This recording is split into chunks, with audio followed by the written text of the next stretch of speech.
ஆலயா cotton வேட்டிகள் ஷர்ட்டுகள் wedding celebration.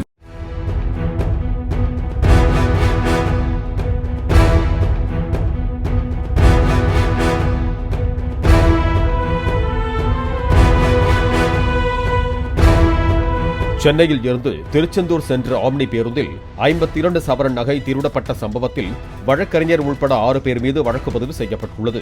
காயல்பட்டினத்தில் நகைக்கடை நடத்தி வரும் அபுதாகிர் என்பவருக்கு சென்னையில் இருந்து திருமலைவாசன் என்ற ஆம்னி பேருந்தில் நகை பார்சல் வருவது வழக்கம்.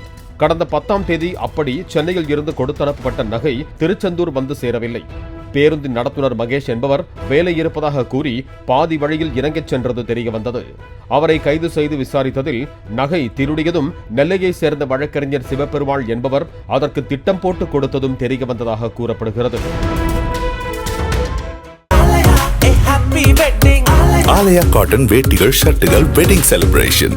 பிளே ஸ்டோர் மற்றும் ஆப் ஸ்டோரில் இருந்து பாலிமர் செயலியை QR கோடு மூலம் பதிவிறக்கம் செய்யுங்கள். செய்திகளை உடனுக்குடன் பெறுங்கள்.